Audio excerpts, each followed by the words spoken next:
Another Sunday, another case of the Scaries to start work week. Welcome to the newest edition of the Sunday Scaries. We have all your gore, lore, and more, covering all the latest horror happenings, slicing open all the latest horror news, and dissecting it bit by bit, finding all those juicy innards. Pour yourself a nightcap and turn your fright lights while we take you on a tour of terror. Yes, look, we have an extra guest, an extra special guest here, Kyle from the Flet from Another World. So it's a foursome instead of a threesome this Sunday. Ooh, more spicier, huh? Extra special. There you go. Extra special with the guests. You know, we like to spread the love a little bit. I mean, I think the thing about this too is like it's been, like Kyle said when he first got in here, it's been a long time coming because we've been, what's it been, like over a year since we've been popping on your channel? Yeah. Kyle likes to get us out of the horror space and talk about action movies, so we really deeply appreciate him for giving us that little bit of a windfall, a little bit of a break every once in a while to just gush for 2 hours about basically every decade of action films so far. Right. And I need a break a little bit too, because I love my horror genres, but I like to talk about other things too. So, but I appreciate you guys, finally having me on, Dan. It's been awesome knowing you guys. Now I finally get to meet Adrian as well. So this is going to be an awesome time tonight. Hell cool yeah. guy so far. Nice. But yeah, it's been interesting. I know we got a lot of stuff on the docket. We got a lot of folks in here with Brandon popping in first, saying what's up, what's going on. Mama Mayhem, Penelope, how's it going? Rogue Room, what's happening? And then we got Davey Henry, what's happening?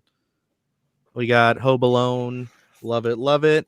Necro, what's happening? Erica in here, what's going on? And yes, the guy on bottom has returned. Adrian's back this week. He was not here last week.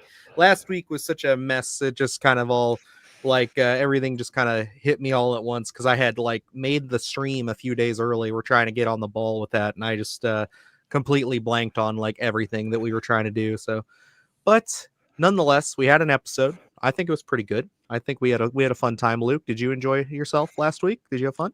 I always enjoy myself. Okay. Maybe too much sometimes, but but we're really celebrating. This is a special episode because we're riding a high off of Predator Badlands, and Dylan shared some news with me prior to getting on here about its box office numbers. Was it pushing 40 million domestically, and is it 80 million globally? Yes. So right now, from what I have seen, we are pretty much in that range, in that ballpark. I don't know if the numbers that are like projected to be like 40 or if it's already at 40 and they're kind of divvying it up. Because if that's the case, I need accurate numbers, Dylan. Then this is, well, you won't have that till tomorrow morning, Luke. But it's one of those things where basically I think the point of why we were talking about that was just to say like this is on par with Romulus pretty well. Like honestly, Romulus made 41 million opening weekend. So if this makes 40 or just a little over 40, like that's really good. And if it actually does what I think it's going to do, I think it might tally out at like around 41.5 to 42. So I'm hoping that it does, because that's really good. That just all signs point to life for the Alien and Predator franchise. I'm certainly excited. Dylan did a solo review, and then we did a spoiler review that will be coming out tomorrow. And we spoke pretty highly of it throughout that video. And it's like always one of those things where you're hoping for the best, because we had talked about hopefully it's going to make money. We think it's going to make money. And then when those first numbers had come out, I think that first day, it was either Thursday night or going into Friday, I think they're like, oh, it's making less. And I was like, I mean, it's so early on right now. And plus the reviews it was getting coming out of Thursday in some of those early viewings, it was like word of mouth is probably going to carry this thing further than they think, and I think it's really producing, which for Predator fans, we're eating well.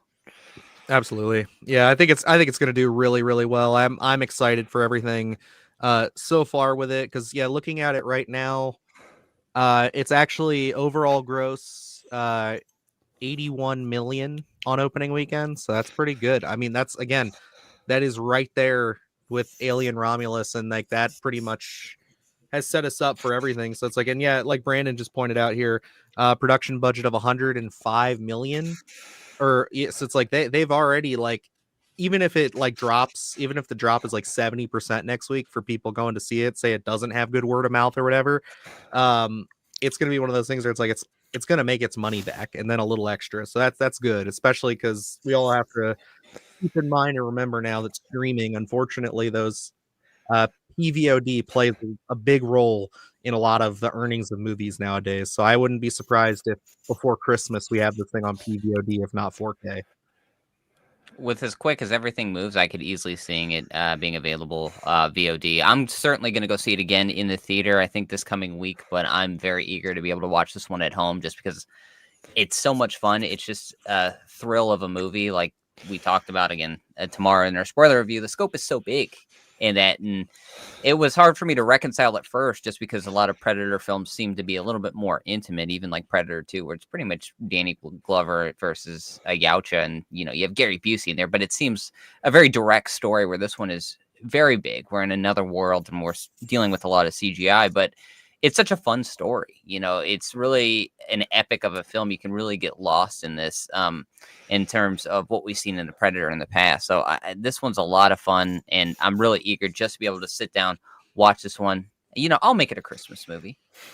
Yeah, I would too. I enjoyed myself. But Kyle, we haven't heard your thoughts on this one yet in depth. So give us your thoughts outright. Oh, Predator Badlands, ever since, Prey from a few years ago, I've been itching to get more good Predator movies. I thought Predator Badlands, the execution, everything, I enjoyed everything. It was a lot of fun. It was great to see, that perspective from a Predator and go that direction. Was definitely a different, there was a nice different tone for the movie. I thought Predator Badlands was a lot of fun. The character was great, everything. So I really enjoyed Predator Badlands. I thought it was very directed well, especially coming off Prey a few years ago, and I thought we're having another amazing run for Predator films, and I really enjoyed it. From cast characters, a lot of action. I loved it. I loved what they did with the Predator in this movie and how he looked. So Absolutely, yeah. I think like overall, I saw it again today, and then I did want to highlight this because we definitely have to talk a little bit about this. I know we won't dive into spoilers because I know people are still sitting there to watch it, but Necro says, I paused welcome to Derry to be here. We thank you, sir. Hope to hear some more Frankenstein's talk since I just watched it today. Luke and I had a borderline religious experience, I think, this weekend with both Predator Badlands and Frankenstein, because we just got a review up today for that, but like, dude, I'm still buzzing about that movie. I've watched both the releases this week twice. wow. So like I watched Frankenstein back to back and I saw Predator on Monday or Tuesday, and then I just saw that again today. So like I am well worn on both of these. So I'm willing to swim with these topics. But overall, Predator is just a blast. I like what it's doing. I'm glad that, even though I am like everybody else, want them to not steer away from the hard R edge of it. I hope that even if it turns into a thing where maybe Deck's stories align a little bit more with like PG-13, since he will be kind of out and about. But I think we still need to see Predators hacking humans up. I still want my Predators, Aliens, Colonial Marines crossover. Let's go. But time will tell with that one. But I think overall, this really just hopefully, I'm praying, shows the studio execs that, Dan Trachtenberg and team continue to be the right handlers, the right shepherds for the Predator franchise. Absolutely. I love that we actually have a direction. And when you look at something like Prey, you look at Killer of Killers and now Badlands, very different flavors, 3 different films. You're really pushing the lore, the potential of the franchise, and just Yautja in general. Before it was just kind of, you're pretty standard, especially coming off of something like Shane Black, where it was like such a safe take and not a great take at all, where we've seen it was felt recycled to an extent and just not done very well. But then what we've gotten with these past 3 films, you really get to see where we can go with these stories and really just get engrossed in the lore that's behind the Yautjas. And I absolutely love that aspect of it, because you're really showing a general audience the potential here, because we talk about it again in our spoiler review that's coming out tomorrow, where it's like, we mention a lot like Marvel, we mentioned Star Wars, and it's very funny that the Predator franchise is now, we're drawing parallels between those films that really do feel like epics. They're huge budgeted films. And with the way that Badlands is producing, I think we're going to be seeing way more confidence from a studio to say we can put more of these in the theater. we can really try different concepts. We can put some more money behind this, because when you look at Prey, it done very well. One of my favorite in the franchise, but met with probably some hesitation being released on Hulu, probably, it being a period piece and not knowing what the interest was there. But Badlands, I think, fully puts confidence behind the lore, behind the concept in general. So I'm excited what the next 5 years is going to bring.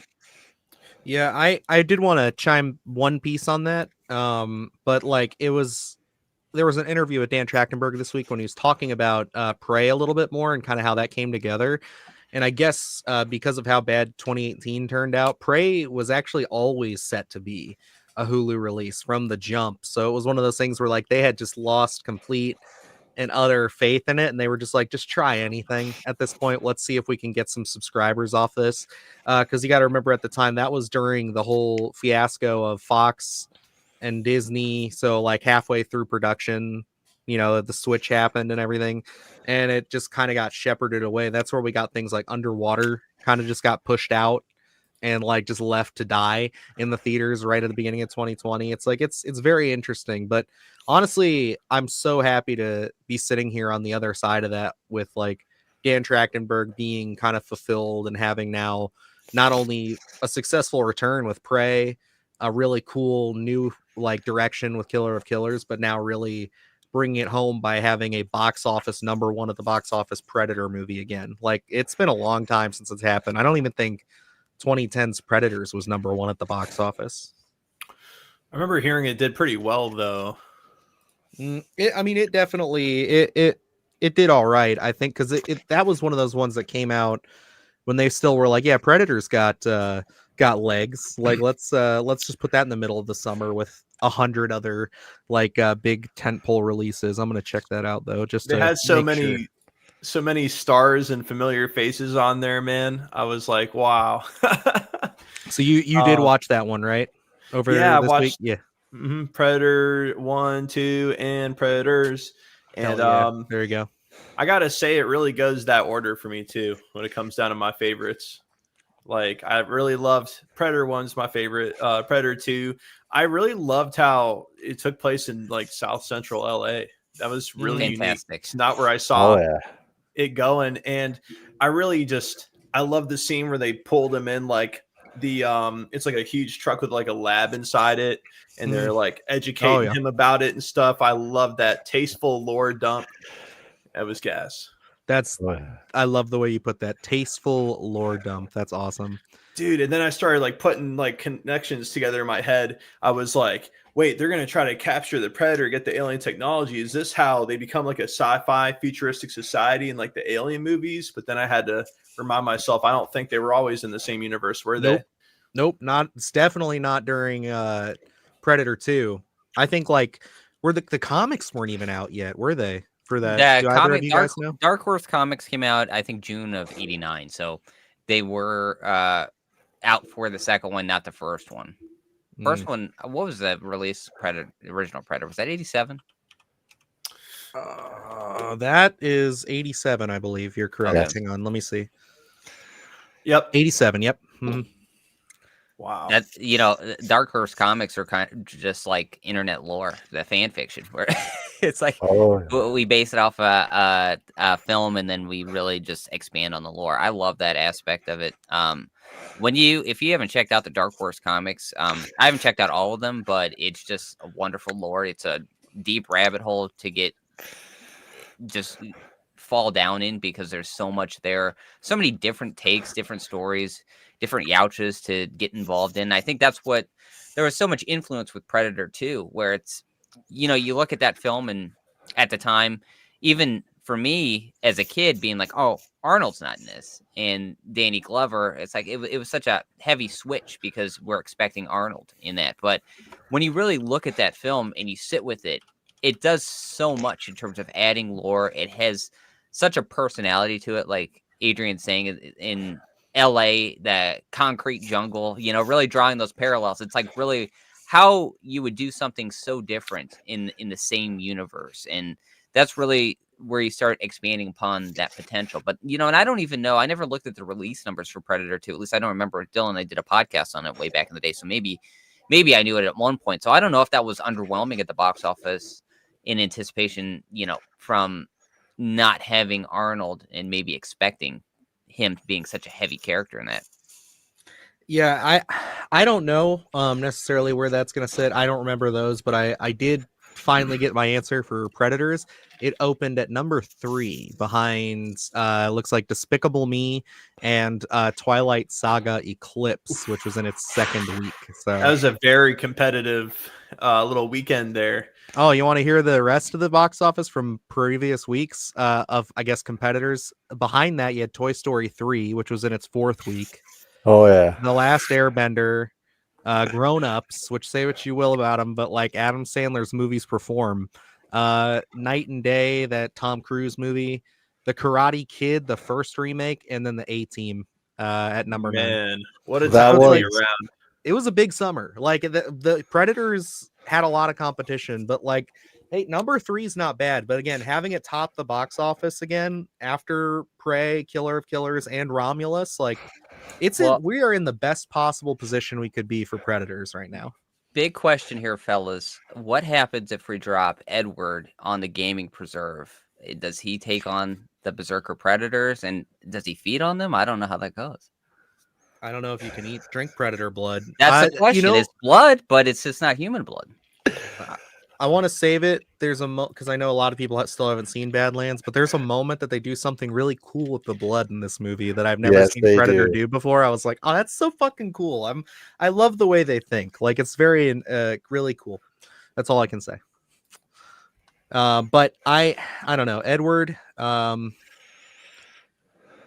think he's got a shot, considering he's made of diamond skin. I think he'll take some blows. But again, they got a bunch of high tech shit, and all you really have to do is crack their heads off if you've seen the Twilight movies. So I've seen them a bunch. Maybe one day we'll get there. Let's see. I remember being pretty pleased with Predator 2 in the theater. The Xenomorph skull, of course, got us all excited. Absolutely. Yeah. And then this one, they had the new one. They had, like, we've been seeing this since the trailer. Wasn't it the aliens from Independence Day? Is supposedly what that big middle skull is for I heard Badlands. people talk about that. I wasn't sure if that was accurate or not, though. So cool, dude. Such cool Easter eggs. Yeah. Did you end up going to see Badlands, Adrian? No, I didn't get time to do that. So please don't spoil it for me, because we won't. I'm even No. more hyped. Oh, no. I just wanted to make sure, because we won't talk any spoilers about it. I don't know. I know. I take it you didn't watch Frankenstein either, then. Mm-mm. All right. Well, save that. I'll be down your neck of the woods next weekend, so we're gonna watch that because you need to see it. All right, Kyle, did you watch Frankenstein by chance? Yes, I have. All right. What did you think of Frankenstein? Especially, for being a huge fan of Guillermo del Toro. I love the direction that it took, and I actually had fun with it, actually. So that was probably my biggest surprise of the movie, was that it's like the pace is like so smooth. Yeah, that's the part I really, really noticed as well. It was really, really good.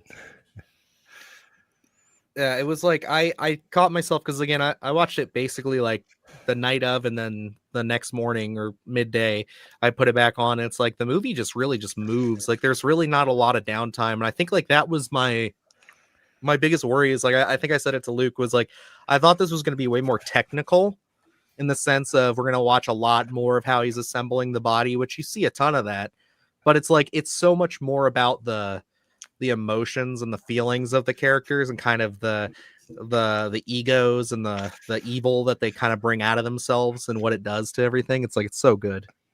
Yeah, especially the run. I love the run that we're having with these monsters again, especially since Invisible Man, Wolfman, now with Frankenstein. I love the run we're having right now. Yeah, and I think like even though some of them, I mean, we're going to talk about one today, unfortunately, that I don't know, man.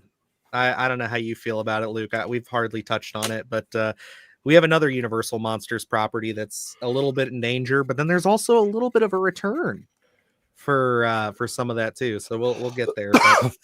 But, Speaking of that, do you guys just want to hop into some news real quick? Since we're probably gonna we've talked a lot about Predator up front, so we'll have to talk the Predator franchise on the back end.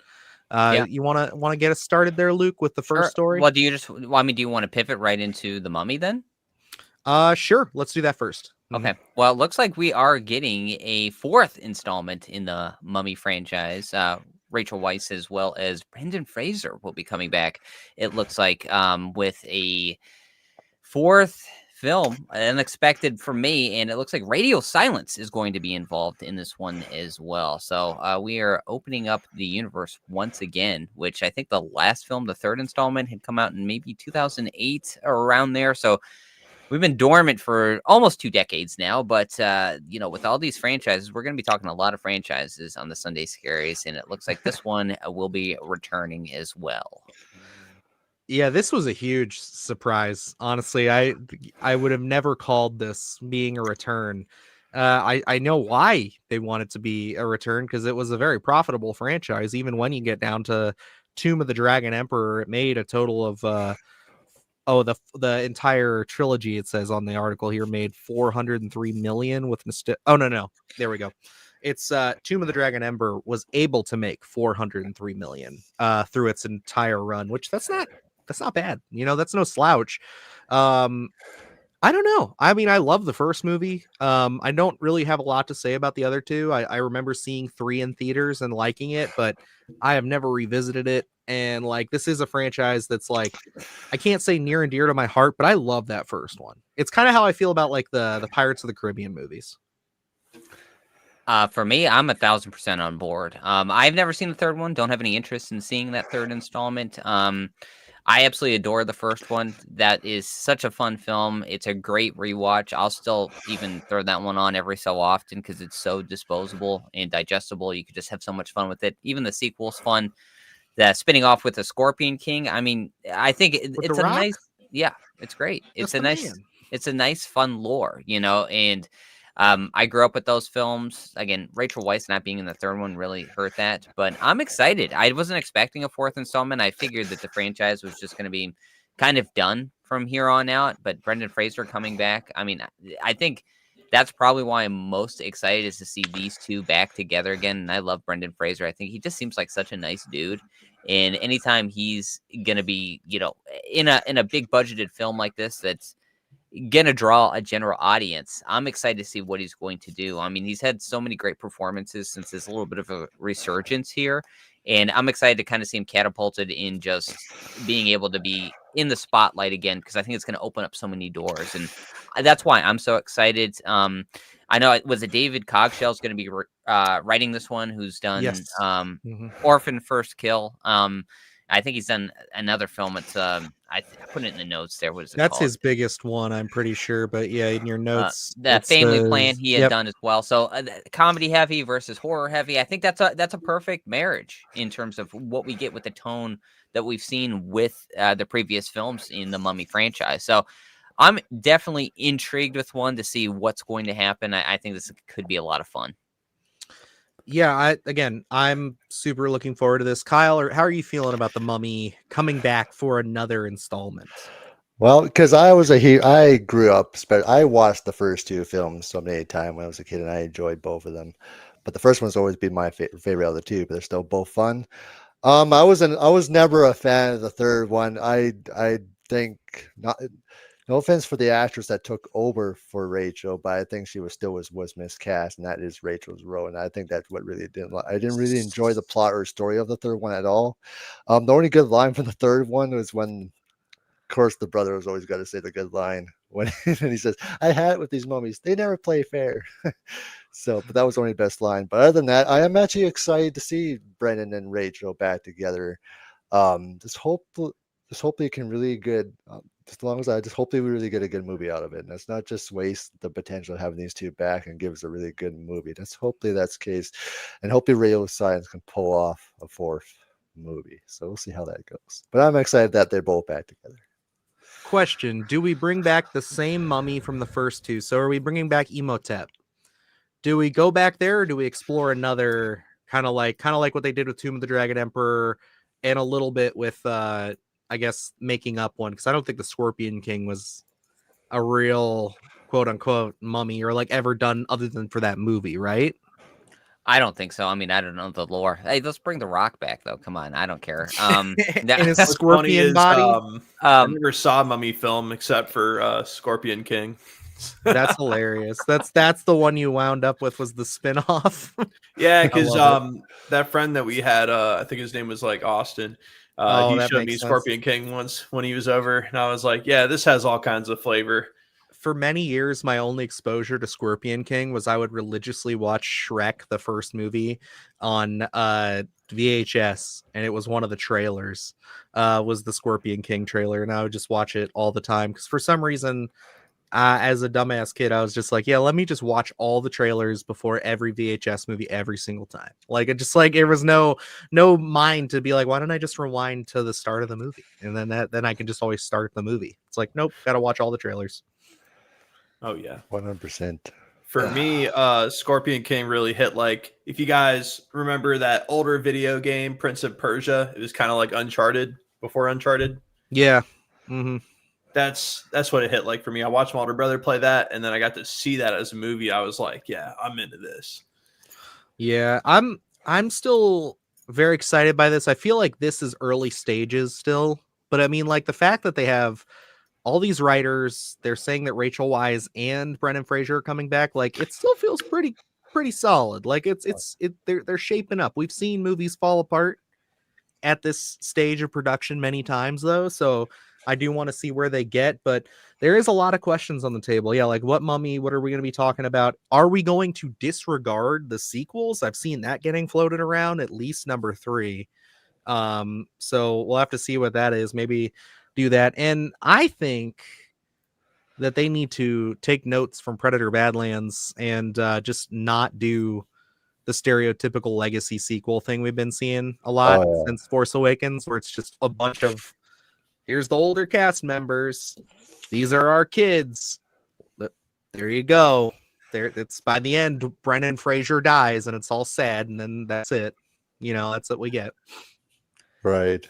I think, half the battle was getting these two back together again. I was with Kyle where it's like that third film, I didn't even see it just because looking at that dynamic, that's Rachel Weisz's role. It seems like just did not feel like a happy marriage when you've seen those first two films, and they're so much fun. These are great adventure films, so in terms of what kind of antagonists they could be taking on, I'm not against them revisiting, prior lore, but I would love to see them tackle something new and just give us something fresh. Having that core group back is half the battle. And I think, then developing that story, covering new territory would be a lot of fun. Having Radio Silence tackle this as well, again, going into comedy and horror, they've proved that they can meld those two things together and not make it feel jarring in any instance. And I think that could be a lot of fun. I feel much better about them doing this after seeing them do Abigail. Yes, absolutely. It shows they know how to play with that supernatural stuff and the humor. Because I thought the balance of humor in Abigail with the horror was perfect, pitch perfect. They never were able to strike it with me with Scream for some reason, personally. But they did really well with that. Yeah, I think, looking at Scream, there's just something wrong about those films. They never really hit once it had come back, at least for me. Don't say that. Don't say that. Listen, don't say that. Don't. People are going to get mad. Don't say that. That's Stop fine. It. That's Stop. fine. The Scream I will stand by that. It just, in terms of the writing and stuff like that, just it felt like they were trying to play Kevin Williamson, I think, to an extent. Whereas Abigail was its own thing. You're dealing with the supernatural, and I just think that is where they excel. And I think that's where this could really work. So I'm excited to see them tackle this property. And hey, I would love for this to be, as we're always like reigniting franchises, this is one I can get behind. If we could see more Brendan Fraser and Rachel Weisz together in a Mummy franchise, I think that could be a lot of fun. There was a handful of things, like Necro has a good point here. They better battle something easy to combat for Fraser. He's going to be looking like Seagal. I think that from what I understand, there was a report that like his next movie that's coming out, I think he's got one dropping here shortly, that he looks like he started to lose a little bit of weight, and then I think he's in preparation already. I think he's been working on his mummy physique for a little while. I don't think he's ever going to get back to like what he was, but he's at least not going to be like, you know, pre-fat suit the whale, you know, where he had already bulked up for that role a lot, and then they put the fat suit and everything on him. So it's like, yeah, I think that's I think we're going to see a much I think closer to what he was supposed to look like, I think, in Batgirl, because I think he also lost some weight for Batgirl. I could be wrong about that, though. You know, I think we could get like a chubbier Brendan Fraser. It would be a lot more like the story. It's like, oh, he's older. He just isn't. He can't do what Rick O'Connell can't do is what he used to. So, we're all aging. You know, I unironically love that idea. Okay. All right, guys. All right. Well, come on, Dylan, you're just such a negative Nancy today. I don't know what's I going am. on. I wasn't even being a jokester on that. I think, you know, just to bring up like True Lies, I think you bring Jamie Lee Curtis and Arnold back together as like this couple that is just older and nothing works out for them because they're just so out of touch now would be a really fun concept. And I think you could bring that over to The Mummy. Okay. All right. I'm bought in. I'm bought in. I just, you know. Listen, Dylan, the ship has sailed. I don't want you on my side. So okay. All right. I don't care. Then let's move on to the second half of the Mummy story, because we might as well touch on this since it's there and it's been in the news for a little over a week. I think this was like Sunday night. Stuff started trickling out about this. I'm pretty sure it was just after the Sunday Scaries that Brandon had tagged us on Twitter. I don't know if you caught any of this, Luke, but I kept up with it. But it's talking about the new Lee Cronin Mummy and how apparently the test screenings for that movie have been fucking awful. Like so bad that they are renaming the movie. And they are going to be calling it, I believe, The Resurrected. Now, I had heard that this was unconfirmed. Is that true? That was what it started to be, but now more and more articles have been run with it, and it seems like more information dropped. I'm trying to find the exact bloody disgusting roundup they did, because the first couple things were unconfirmed, but it later got like a little bit more light shed onto it. It doesn't sound good. Doesn't sound like things are going very well over there. Yeah, no, I heard that as well. And I don't know if there's an expectation. I saw an article where it was like, oh, we're ready for Brendan Fraser to come back and do something. So I didn't know if maybe that was the case, and it's not what we were expecting, so we're a negative on it. The expectation was way different than the execution. I don't know. I could easily see them pivoting though and changing the name and just having it be released. I mean, as Blumhouse, no one, unfortunately, Wolfman was kind of, you know, really mixed. A lot of people were sour on it, so I could easily see them kind of abandoning some of the Universal Monster properties and just kind of saying, oh, no, this is something completely different. It's not The Mummy.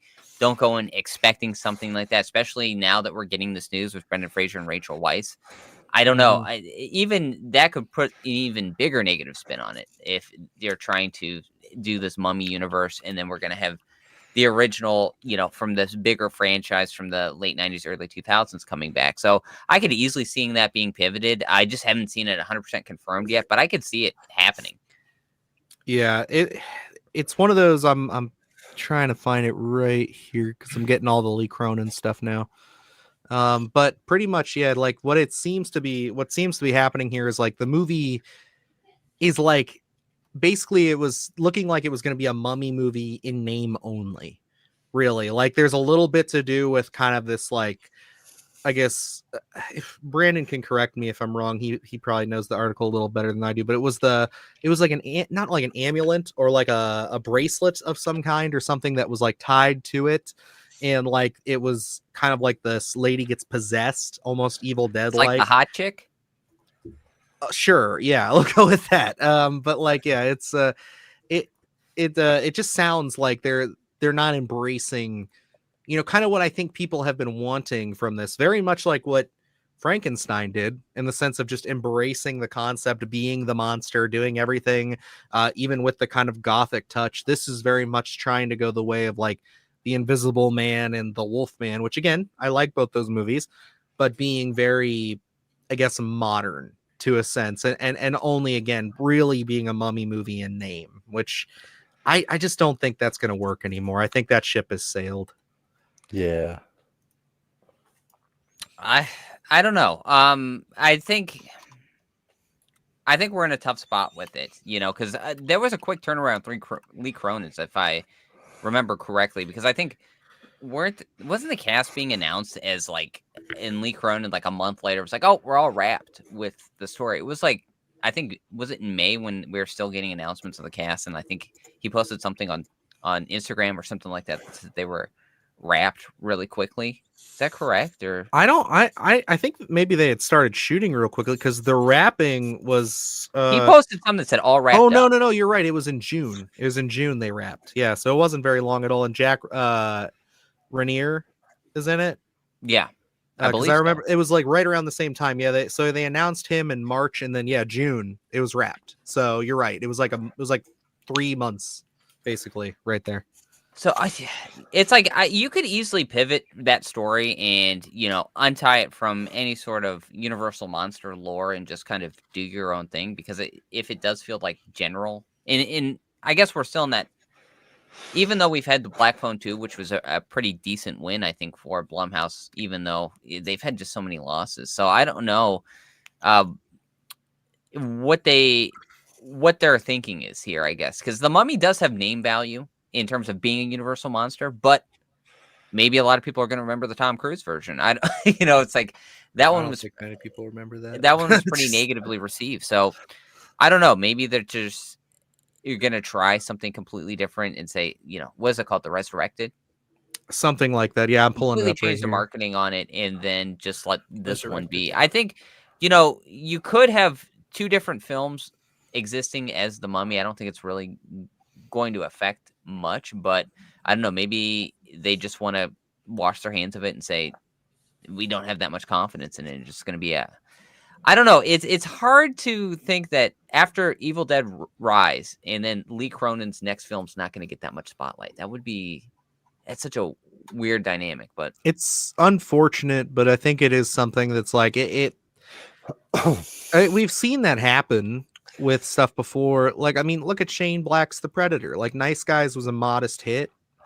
He wasn't really like a big dude, but then he has that, he gets that out of that golden opportunity and he fumbled it really hard. So it's like, and we know that, Shane Black's better than that. Like, I don't know where that went wrong, So it's like, it's weird. It's kind of like, I just don't know necessarily what to think at this point, especially if they're going to pivot and kind of change some things up. Like, are they, like, is it so not like, I don't know what they expected if they greenlit the script and they shot the movie. It's like, what were you thinking? Like, is it not the Mummy movie that you thought was on paper and now they're going to steer away from it? Like, it's just weird. I don't know. It just seems shady for shady's sake. And Blumhouse has done that quite a bit. So, well, and it could have been just, with how many negative things that Blumhouse has produced over the last couple of years, where it's like maybe the confidence was there's not going to be another Mummy film coming out, so we're going to be the only game in town at this moment. And then maybe I think those articles started coming out, wasn't it? Was it days later after Brendan Fraser said they were going to say, okay, we're coming back? It was the Lee Cronin stuff, I believe, started leaking first, and then because the Mummy stuff was like Tuesday. It was like Tuesday we got the Brendan Fraser stuff. Yeah, well, my take would be that, of course, the public got their announcement for Brendan Fraser coming back, but maybe there were rumblings prior to that. Oh, absolutely, yeah, 100%. That decided, okay, we're gonna switch our name and just kind of unmarry ourselves from the Mummy franchise and just go a completely different route, because this one is a mainstay for a lot of people. A lot of people grew up on the Mummy franchise, so maybe that had an effect on it. I definitely think it had something to play into it. Kyle, what's your thoughts? Lee Cronin's The Mummy going into Brendan Fraser's. I think he can have both movies. So I think he can have both movies because it's just like how they're doing the Batman too, and DC's going to do their Batman. Mm-hmm. But Lee Cronin, because not everyone was a fan of Evil Dead Rise because they thought it was tame compared to 2013. Even though I enjoyed a lot of stuff in there. I agree. I did enjoy it as well, though. Yeah, I enjoyed for what it was. So people, depends. That's so quick for them to get a script and film it out there. So, hopefully we'll see how this Mummy goes, because that just sounds like, because I've seen that with so many other movies before that has happened. So, um, I think he has. Depends what direction they take with this Mummy, but I think you can have both Mummy movies. So. Yeah, I just hope that Lee Cronin's able to get himself attached to something else, or at least get Yeah. something made, so that way, if this one's botched, it doesn't like completely, like Luke was kind of hinting towards, like kind of catapult or not catapult, cannonball your career, in a sense. Yeah. Like I'd hate to see him like basically follow the way of like Neil Blomkamp, where it's just like his movies just started to underperform, and then he just like really just went on to make, what was that one that came out during the pandemic, Demonic or whatever, the one that he shot during COVID. Oh, that one. Yeah, not it was sure. like it was a weird one, but like, yeah, he just really kind of had all these accolades. People are saying he was going to do Star Wars, all this other stuff, and then just after Elysium and then Chappie, it was like, nope. Now we hardly see him. I think he did that Gran Turismo movie, which I heard was pretty good, but didn't Which like is a make shame waves or anything. because he has potential as a director to really do amazing Mhm. things. So I agree. But that's not the only franchise news we got going on this week. Luke, want to take us into our next story there, sir? Yes, another franchise that's going to be expanded upon, which I know we've heard rumblings over like the past decade, it feels like, but it was always, you never put too much stock into it. But it looks like Gremlins 3 will finally be happening, slated for a November 2027 release. This one's going to be directed by Christopher Columbus, or Chris Columbus, whatever you want to call him. And looks like we are getting the screenwriters from Bloodlines as well. So this one could be rather interesting, especially as you look at the installments of 1 and 2. They're so drastically different in their tone. I don't even know what we can expect out of Gremlins 3 here, but with the Bloodlines crew attached to this one, could be really interesting in terms of maybe we lean a little stronger into horror, maybe not full on horror, but maybe we could see some undertones of horror. At least that's what I'm hoping. Fingers crossed. Yeah, I'm actually coming off of a pretty fresh watch of this movie. My son wanted to watch it last night, so we put this on for a little while. The first one, I mean, and like this movie is just so wonderful. Like the tone, everything. It teleports me back to being a kid watching this. I used to be terrified of the scene with the Christmas tree in the eyes. That used to scare the shit out of me. But like, I love Gremlins. I think I love Gremlins 2 more now as an adult, because I think that movie is just so underappreciated and it's just so wacky and fun. But like, this is one of those things where it's like coming back finally for a proper third film. I'm with Luke. I have no clue what they're going to do. Like, is this going to go legacy sequel, really try to make it like the first movie? Are we going to have a wild concept and just kind of follow the trajectory of the second one and just go crazier and crazier with the Gremlins? They could really do anything. And the thing that excites me most, strangely enough, about this is Chris Columbus coming to do this, because he was I believe, a credited writer, or he is the sole writer yes. for Gremlins. So it's like, damn, like the dude is attached to this franchise. Like this is his baby in a sense. So him coming in to direct, that's exciting. I'm ready to see. It's kind of like Kevin Williamson for Scream stepping in. You know what I mean? Like that's kind of what it looks like. I'm really excited to see what he's going to do. I think clearly being with the franchise, we're so many decades removed from that original film, and I mean we're all in the know in terms of what that original script was meant to be in, its inception, leaning into horror and kind of becoming more of a general audience film. We had Gizmo, kids gravitated toward him. And it's still a great film. You still feel some of the horror undertones in there, but I think especially us being horror fans of always going into like, what if is always that big question of what if they leaned deeper into horror? Because from a practical aspect, man, those Gremlins they have the makings of a horror classic. If you really went full route in terms of the horror in that, but you never did. And I think looking at Gremlins 3, maybe we could do something like that. Clearly, he's got a vision in terms of wanting to come back and direct. So I think him having his hands in the pot here for Gremlins 3, maybe it's wishful thinking on my end, but I'm really excited to see what they could do. I don't think it's going to go like a rated R kind of Gremlins. I think it's going to be a PG-13 and kind of push Luke, the You all envelope. right, buddy? You went all like robot talky on us for a minute. What's weird is he didn't sound robot at all to me. No, not on my really? end. No. Oh, okay. Maybe it's just me. I'll shut up. My bad. Dylan, you got to upgrade your internet or get like a direct Ethernet line to your computer, bro. I Oh think yeah, sorry, he's man. got it We're normal having this to me. intervention now, dude. All right. I'm sorry. God damn it, As you were Dylan. saying, how many Luke. how many times are you going to derail Sunday Scaries today? Anyway, You didn't need that shit, man. You had to pick the episode I'm on to derail it. so I don't think they'll go full on Uh, rated R. I think looking at PG-13 and pushing that envelope as deep as they can go, I think that could be really interesting to see what they can do in terms of the potential there, because I think that could be a lot of fun. And plus, the way horror has kind of taken the spotlight lately, in terms of, I think it's grown in the last 10 years of how many horror fans are out there and what everyone really is expecting. So I think that would be an interesting route to go down.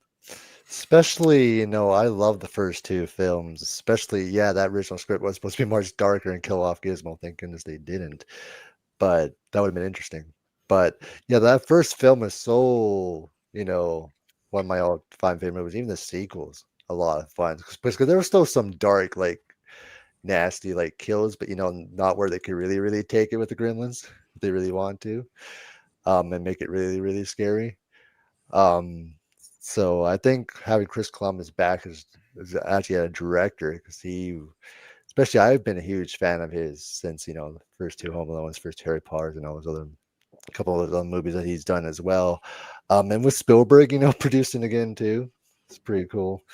But yeah, have him as the director. I think there's so much potential what they could really do with this third movie. But I think I'm really excited for Gremlins 3, where they could really take this. So I'm excited. Same here. I'm looking forward to it. I think overall, again, it seems to be trending relatively positive. I think overall, like, this is going to be hopefully the shot in the arm that the franchise needs. Now, are they going to go darker? I don't think they should. I think if they do, they need to keep it within the same tone as like a Krampus. Like, I wouldn't go any darker than that, or the original. Because I mean, still watching that last night, like, the Gremlins are still like biting and chewing, and people, like, they do kill the teacher. So it's like they murder. So it's like, I think as long as they stick with that, and like Silhouetted saying here, Yeah. I don't think CGI is going to be avoided. I think that there is going to be some CGI, but I think what they need to do is they need to heavily integrate puppetry and just use the CGI as like a touch up. Like, that's how they need to do it. That's how everybody seems to agree. But I think that's what's going to end up happening. Like, if they want to do like the CGI eyes to them to give them more life while having them mostly be practical puppets, that's kind of what I see a lot of things happening nowadays. I think that can be done very well. They did it in Badlands, and I thought it worked really well. So, and keep the tone, especially the first film, and just give us some awesome third film to talk about after watching it. So I think that's what they need to do. So agreed. Adrian, how you feeling about Gremlins? You got a tie to this franchise? You a fan? So actually, no. This is another one I haven't watched, but I agree with what you guys are saying and what Silhouetted is saying about wanting to make it somewhat kids friendly, because as an outsider who's never seen it, all I've ever heard about it was like, whoa, like, that was like my first, horror movie or whatever, my first scary movie. I saw so many entries of that movie in a Watch Mojo video here and there. You know what I mean? And it definitely just has that kind of like holiday vibe that just, it hits that sweet spot right between being too scary and not so scary. And that's what it seems like to me. So this is their marketing. They got to stick with it. you guys stick why we love the first two films and just keep it there. And I think hopefully having somebody like Chris Columbus, who's been there, like from the beginning, who wrote it, hopefully is a good sign. And then also just having the other two writers from Bloodlines come on, because they clearly understood the assignment with Bloodlines. I mean, Bloodlines, I was saying earlier this week to like Brandon, and I think I said it to Luke again, like that movie is like stupid balanced, like as far as just like how you like reboot a franchise. In my opinion, you should look to that movie in a sense, because like they really did walk that line beautifully of being, just enough of, kind of another, and I say this in the best way, a slap to the paint by numbers Final Destination movie. People die. It's a lot of CGI kills. You're going to get a lot of over the top craziness. But then they actually added some backbone to it. They actually added some stories, some characters that you can root for. They had some good twists. They really thought about it beyond just how are we going to have an escalator eat a woman? Like, that's what I want to know. That's all it seemed like they were doing for a while, and they really did well. So I think they could do it. Yeah, if they can take what they did with Bloodlines and put it to Gremlins 3, I think they've really shot at making a good third movie. Yeah, because like when you look at Bloodlines, and I had done a video on it months ago, and they weren't the writers on that film, but they had so much creative input in terms of what that original script looked like from the writers, and they had a lot of great creative input to kind of pivot where scenes should take place and how you can achieve certain things that may have been just too big. So I think having them being able to structure the actual screenplay itself. And then having Chris Columbus come in, who you look at so many films that he's done, and they do feel big. They do feel like they have a pretty decent scope as well. So it's like, I think you can have that happy marriage of keeping the spirit of the original Gremlins, hopefully leaning a lot on practical. I think, unfortunately CGI is unavoidable, but, I think hopefully they don't open up the scope too big where it's like so reliant on CGI that it takes us out of it and loses the spirit of the original Gremlins. I think there's a lot of potential in the story in what you could do. That's why it's like it's hard to pinpoint what they're going to do with this, because looking at number 1 and number 2, they're so drastically different, but they are very different movies. they both work so well. It's like the first one gives me such a different feeling. It has those horror undertones to it without leaning too deep into horror. So even as a kid, I had a lot of fun with that film. The second one is just a buttload of fun. You have so many great elements going into there, but the spider always freaked me out. It was like Spider's amazing. I love Brain. Just the addition of Brain, making him just this smart, charismatic gremlin is so fun. And that's where it's like within those two films, you talk about a potential in a concept, and they've pushed the as far as they could go in terms of being like, my gosh, so you can almost do anything in this franchise. So that third film is a big question mark. And it opens up so many avenues of where you could potentially go. And honestly, it's going to probably feel organic because of how drastically different those first two are. Yeah. And then we're going to get Desmond, which is going to be great. Anybody fans? Desmond the Gremlin? All right. Who's that? Moving on. No, I'm just kidding. There was like there's a guy on YouTube named Nick Lusko who made a song in like 2021.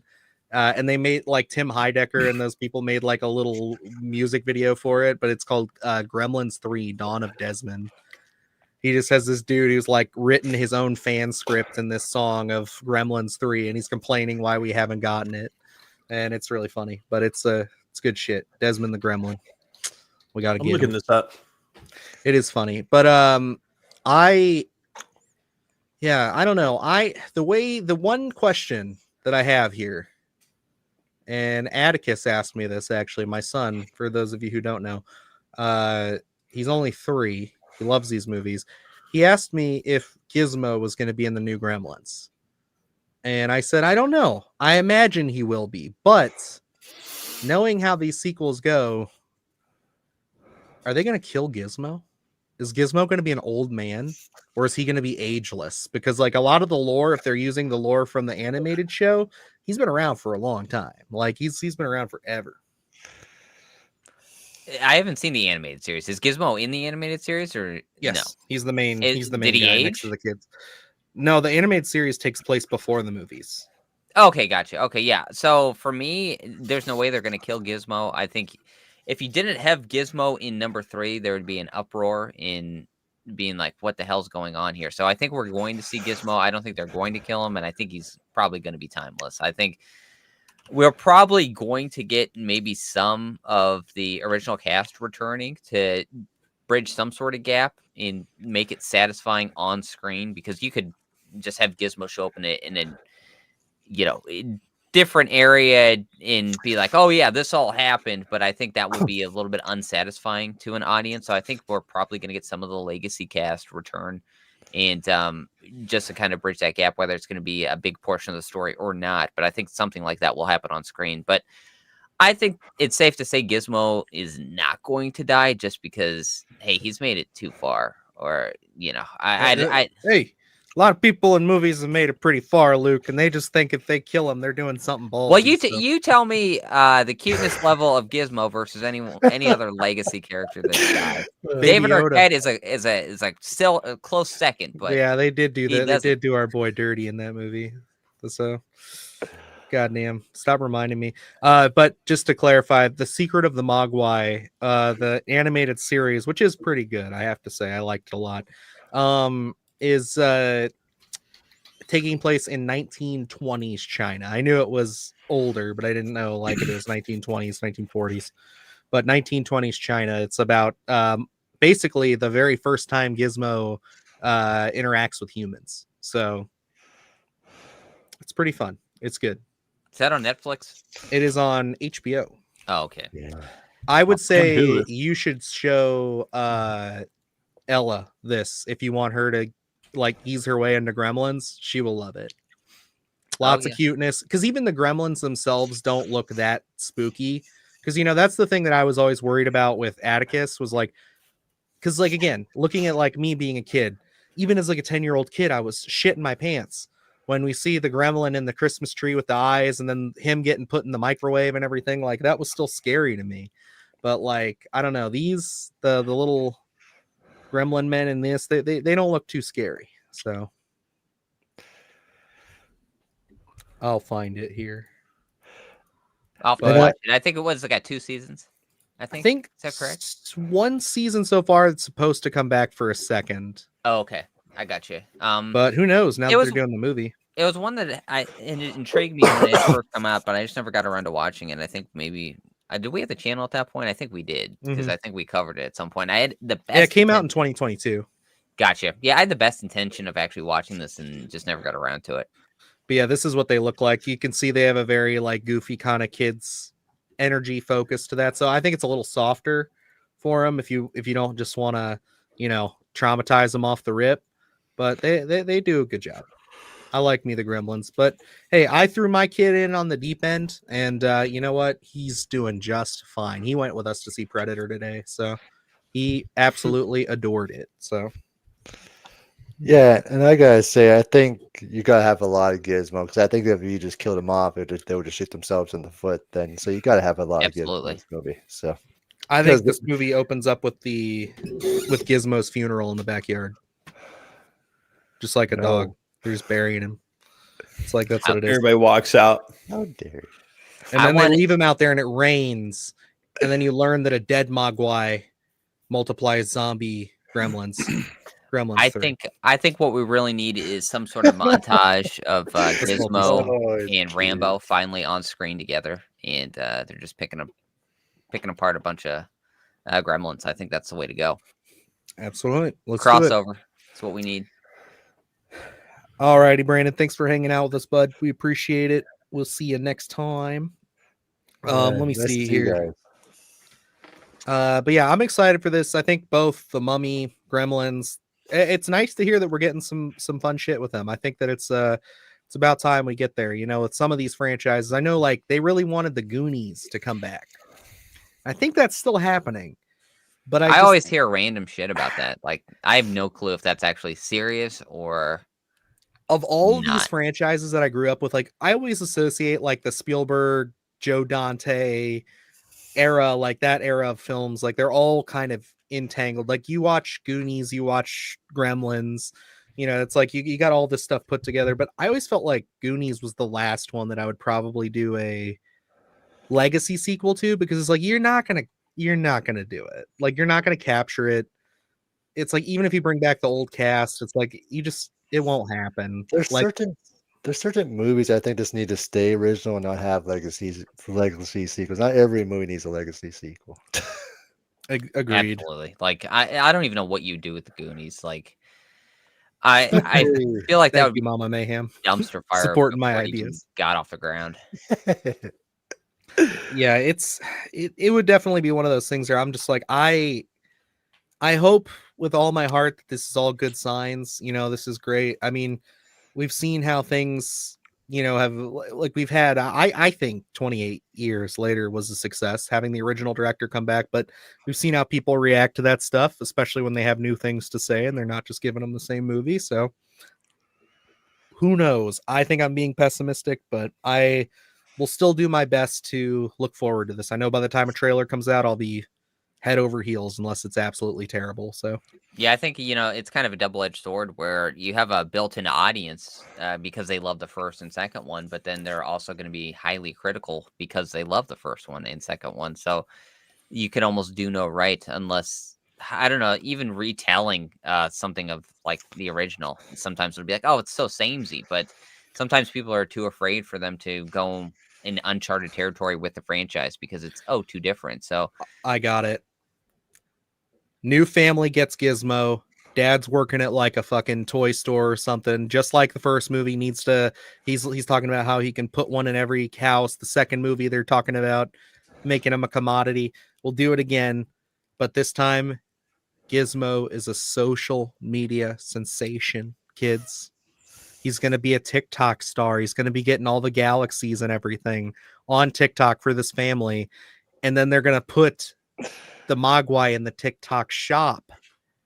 So that way people can buy them for a stupid discount because somebody accidentally put the wrong price in. You know how many people try to sell shit saying that? They screwed up. Someone's losing their job because they made the Mogwai too cheap. It's like, there you go. It's be like sea monkeys. I like it. See, I'm just full of good ideas. Why don't they hire me? Oh, God. The new movie focuses on Gizmo's crippling cocaine addiction. He's like a child star. it's like an intervention. Yeah, it's like Intervention. it's shot like The Office. It's more like a documentary about Gizmo after the movies. Awesome. Yeah, they said they were coming back for Secret of the Mogwai. I thought I was going to get a call back for some mocap, but they ended up going full animation. They just, I don't know. I think it was a fucking bad move. He's just smoking cigarettes. Just Yeah, like chain an office smoking. His episode house is getting movie. foreclosed on. Washed up, stained freaking bathrobe. he's at the Comic-Con, just like signing shit, just being a dickhead, just being like, He's all right, like, move the All fuck the on. people, yeah. Going back to his old town. Like reminiscing. Yep. You know, I got. He's like, fun fact. They paid the dog better than they paid me on that first Gremlins because he's constantly in like legal disputes with Joe Dante, like, Dude. getting legal advice from Alf. Yep, absolutely. Just calling each other. He's like, really, I didn't want to be an actor at all. I wanted to be a musician. It's just like he makes these like EDM tracks. Yeah, we're talking about Goonies. See, you could cast Corey Feldman in that, and There you it'd be go. like Yeah, a happy marriage right there. I love it. I that's love for it. sure. Oh yeah. Well, gentlemen, I think it's about time we transition into the other topic of the day, which would be the Predator franchise. So, just kind of an overall celebration. We didn't necessarily assign homework, so don't feel bad if you haven't watched all the movies. We're not going to necessarily dive too deep into spoilers, especially not into the new one. But Adrian has never seen a good chunk of these movies. But he did watch Prey with me last time I was down his neck of the woods. And we also watched Romulus that trip. And he was very intrigued. So I'm happy to say he's caught up this week. And that was kind of the intent. We wanted to celebrate the release of a new Predator movie. And now we can celebrate the release of a new Predator movie being top of the box office. So let's do it. Let's talk some Predator franchise. Adrian, I'll kick us off, man. let us know what movies you watched, where you're ranking. Since you're fresh at this, I want you to just unload. So I first saw Predator, Alien vs Predator, when I want to say I was 8 or 9.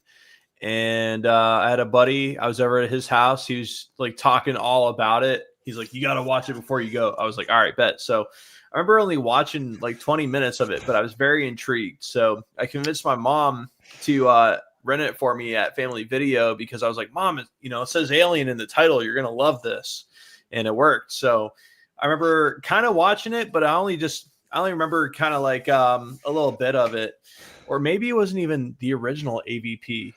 But regardless, I got into some of the comics and then kind of left it at that until I met Dylan. And then Dylan got me hip on every front, to be honest. Recently, I watched Predator, Predator 2, and Predators. And I got to say, Predator 1, I definitely see why it's an all-time classic. So many quotable lines. Dude saying he's a sexual tyrannosaurus, dude. It just was like so many things are clicking that I've heard just Like, growing how many up. video games have you played where somebody's made a version or a reference to that line? Like, oh yeah, dude. And I feel like it kind of painted this picture of the movie for me that I didn't actually like. I didn't know what it was, but I thought I knew what I was going to see, and I was wrong, and I was delighted by that. And I just love the flow of the movie. Like the main plot that they were following, the mission that they were doing up until shit really hit the fan, like that had me captivated. And then when shit did hit the fan, it was like, whoa, like what's going to happen? They're getting picked off one by one. And then the whole sequence with, Arnie just getting ready at the end for the final battle. And once he's ready, he just stands on like this little cliff over this pond and he just screams like an ape into the jungle. I love that, dude. That was so cool. Really primal stuff. They fight, but ultimately dude detonates himself. So yeah, that was awesome, man. I definitely give that a 9 out of 10. I said it earlier. I'm gonna say it again. Predator 2 was cool. The South Central LA location was just a huge change of pace. Seeing Predator in an urban environment was sick. How he would it would deal with kind of situations and getting in fights like in public, in the sewers, the penthouse. It was all like Aztec themed and stuff like that. And that was kind of like where it was feeding at for a little bit, or at least just taking roost. Was super cool. Anyway, I'm going to fast forward here. So the end when I forget dude's name, but he's played by Harrigan by Danny Glover. Yeah, Danny Glover. Mike Harrigan. Mike Harrigan. I love how he took the Predator's weapon and used it against it. Yep. And I love this scene where he like falls into the window on the other side. Like, there's 2 buildings here. He falls into that one. Dude goes in there, and then this old woman's like hearing the Predator screaming in her bathroom. So she's like, Herb, wake up, Herb. And she grabs a broom, dude. I'm like, you're no match, man. And then they just burst through the one door, burst out the apartment, and then Danny Glover comes through, and she's in. I forget what they said, but she was he's like, like, I'm a cop, and she's like, I don't think he gives a fuck. Yeah, dude, so that is perfect, bro. I love that part. So good, man.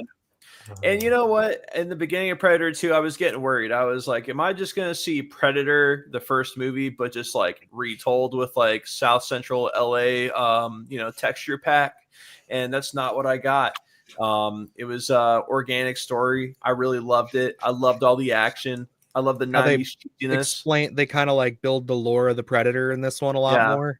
With his medical kit too. With like his medical kit when he gets his arm cut off and he's like doing that in the bathroom and screaming and we see like a shot. It's like fantastic. We see like a little bit of the medical kit in the first one, but it's only for like a brief like glimpse where I think he just gives himself a shot in that one. But actually seeing him perform surgery and seeing like where he like heats up the stuff and he takes he takes the plaster or something from the wall and it just uses that to seal his wound. Like it's so badass. It is. I love Predator 2. I get so happy whenever I talk about Predator 2.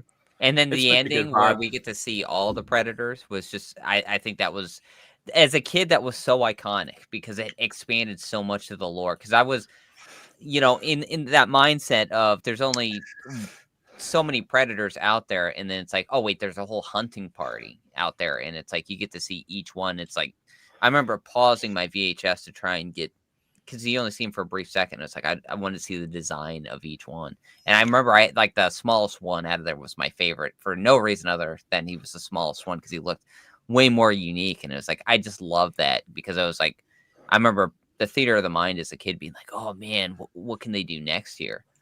Oh yeah, that was a great plot twist, by the way. Just like I thought he was screwed when the 5 other predators walked in there. I was like, yeah, dude's And you get done. to see the code of honor, really, where it's like, you know, he bested one of their guys, so they let him go. And that's They what I gave him think. really. Go ahead. I was gonna say they gave him a really bad reward. I'd be No. mad if they gave me a 1776 flintlock from Brother. a famous person. Oh, I'd be yeah. like, dude, give me an alien like anti-material blaster. Like that's way cooler. All right, we in need my to opinion. explain the significance of that pistol, because the significance of that before even the later movie that came, and I won't say right away because I don't even know if you caught this, is that pistol was like confirmation that the predators had been here way before Yeah. like even the first film, and that was incredible. But like also now, because before the pistol was associated with a comic book where it's like he got it from, like, wasn't he a pirate? Yeah, something like that. And then now it's associated with Prey. That's the pistol that she gets off of that guy in Prey. Oh, Naru. no way. That's Yes. crazy. Yes, because that's why at the end in the credits, when they show the matte painting or the cave painting of them giving the pistol back to the predators, it's like we have to assume that they came to collect their dead, and then they came and, well, now that we know Killer of Killers, she's on ice, so they came and collected her and everything because she bested them. So it's really, really awesome shit. Like, I love it so much. Mm-hmm. Oh my god. Dang. And Danny Glover playing a cop, what range. He does it well. He does it Oh well. yeah. Mm-hmm. Don't you dare talk bad about Gary Busey and his teeth. I love that man, no matter how crazy. He played a great character in that too. Yeah, I love it. I also love the reveal, and then we'll let you get into Predators, and then we'll go to Kyle. But like, I love the reveal in that too, where we've known that since the first movie, Predator has heat vision, right? So they're in the meat locker, and it's like they think they got him. They think they got him beat, and Great he's just sequence. like, oh, 1 second. The dude's Beep, got beep, like beep, beep, beep. Oh, we're good. I light, see you again. sound. It's like they're unbeatable. Like he was like, hold on a second now. Y'all thought you figured something out now, did you? It's like, nope, sorry. Such a good fucking movie. Such a good flick. Guess what I'm I watching after this? That Oh, hell yeah. I would say those two movies are a clear cut above Predators for me. I felt like the whole it wasn't even called a battle royale back then, but I found it very interesting how they just all fell out of the sky skydiving. I was like, dude, is this like Fortnite? Low key, yeah. That's like, kind of with what that it is. context, because I never Yeah. thought about it like that, because I saw the movie when it came out. But like, yeah, nowadays people watch that, they're gonna be like, "This is Fortnite. Like, this is Apex Dude, yeah. Legends." Like, I wonder if like the creators of that or PUBG or any of those other like first battle royale games like got the idea from that. There certainly wasn't a Ring of Death, but that was a cool concept. I could tell immediately that Adrian Brody and the IDF girl were going to fall in love. That wasn't surprising at all. Even though they didn't technically fall in love, they were I was just gonna kind say, of I like. don't think they fell in love. I think they just became friends. Like, Yeah. I think it was implied though that they kissed in this one cut. was it? Yeah, when they were like looking at each other, and then I like kind of hate that. it cuts to something else, and then they're like kind of cuddling afterwards or something like that. I don't know. I kind of felt like there was something there. Maybe I wanted there There to was be chemistry. something there. There was 100% chemistry. It's But because anyway, the guy's name's Adrian, and Yeah. and she's I Latina. can't be cheating so on you my put girl, yourself, dude. you put yourself in their shoes. Mhm. Oh, wait, is she Latina? I thought she was Israeli. I'm 90% sure the actress is Latina. That makes sense because she's like, my name's Isabel, and I was like, oh, that's how they say it in Mexico. But yeah, cool cast. I don't know. I got like a little bored, and then they ran into the dude who was like the guy who like survived for like 7 seasons or something like that. Like, then I love that part. He tried to smoke him out. That was funny. Yeah, that's I love that addition so much. Again, I think like Predator, the one thing that Predator really has for me above Aliens. Now I love Alien. I love Aliens. I love the franchise. I love a Xenomorph. But like Predator always finds a way to build off of what lore has come before it. As to where like Aliens, like, and sorry for my coarse language here if anybody cares, but we just now got the addition of the wall vagina with Romulus. You know what I mean? And it's like people have always wondered. So they go from chest burster to big boy in like what, 15, 20 minutes? And it's like, no, how do they do that so fast? Well, if they literally put themselves in another cocoon and then they pop out, it's like that makes more sense. As to where like Predator, every single movie has built upon the last, other than the Predator. But you know, you didn't watch that one. We didn't want you to waste your time. So yeah, I saw the scores on that one were pretty tough, but it's not good. Predators was a fun time. The action was really good. Probably the best action that I had seen yet in that franchise at that point. And the cast was dope. I really enjoyed the all-star cast, and all their performances were great. So many of those people weren't even like big. Like you got to think like Mahershala Ali, and then who's oh my god, Fallout, Righteous Gemstones, Harrison Ford, I think. Yeah. No. He's in Fallout, bro. I'm sorry. He's in Django. Oh no, my that's god. freaking guy from Indiana Jones, dude. What am I talking about? Yeah, but I was gonna say like 83? Mahershala Ali and Walton Goggins are in this, Walton and like Goggins, that's what I wanted to say. They're huge stars now. You know what I mean? Like they're just massive. They're leading their own franchises, and it's like they were just both sideline cast characters in this. Man, I could have sworn Walton Goggins was in a Tarantino flick. Oh, he was in two? Hateful Eight and Django. Harrison Ford, Walton Goggins. Same guy. Sure. Can't convince me. I'm just kidding. I'm sorry. All right. That's great. I'm glad to hear you enjoyed those. Kyle, talking as a Predator fan, now seeing Badlands, I just want to know overall, like, hit us with some of your highlights, hit us with some of your favorite moments, just Predator franchise in general. Oh, okay. So yeah, so right from the start, from the original, one of my all-time favorite movies. So many moments from that movie. The first Predator movie, set the tone for what you could really do with the rest of the franchise. I love the fact that the original movies, starts off like just a normal action movie, and then it changes tone completely with science fiction horror going on there. I love the tone changes. And so many amazing moments when the Carl Weathers kill is pretty brutal. The way Arnold's gonna be a classic. The way Arnold's going to survive against the Predator towards the end after he basically almost wiped everybody, mostly. And then I always thought the line when he called him, "You're one ugly motherfucker." I love how they carried it on too. Yeah, later on, yeah. So the first, and it's just the first that Predator theme is always going to be iconic with me. That dun dun dun dun dun dun.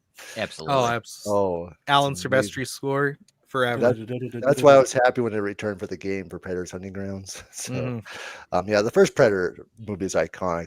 The sequel, I love the fact that took it out of the jungle into the city, which was just perfect. We have him in the jungle. Let's put him in the city now with Danny Glover, Gary Busey, Bill Paxton. The cast was just amazing, and I love what from the beginning. So. We had I believe it was Penelope on here mentioned +2 had Bill Paxton, Bad Luck Killed by a Terminator, Alien, and a Predator. I love that. Like that's Bill Paxton's one of my favorites of all time. He's one of the best to ever do it. And just his addition in this is so good. I love his character because again, his character could have been just this one-note douchebag.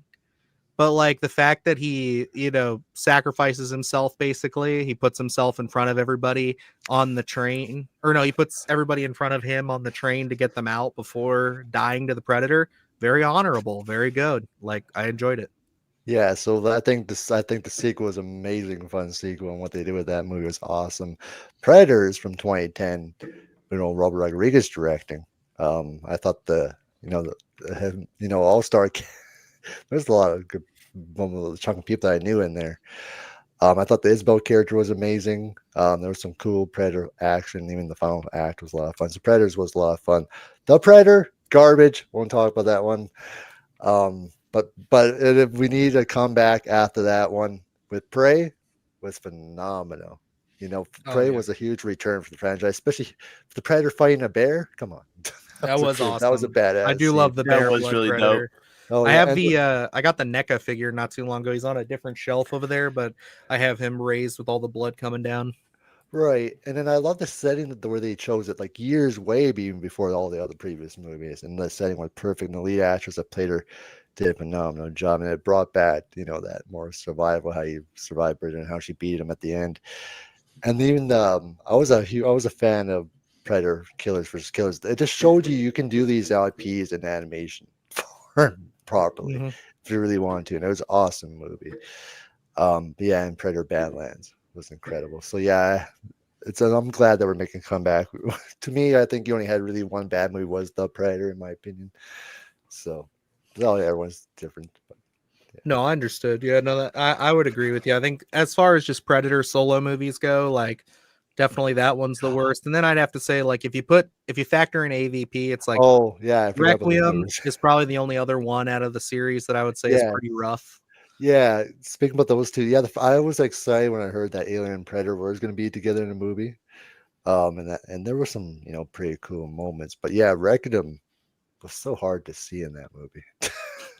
So yeah, but yeah, overall it's been enjoyable. This whole franchise has been awesome. Hell yeah, awesome. And Luke, your thoughts, feelings, all that, and then we can get into a couple of specifics.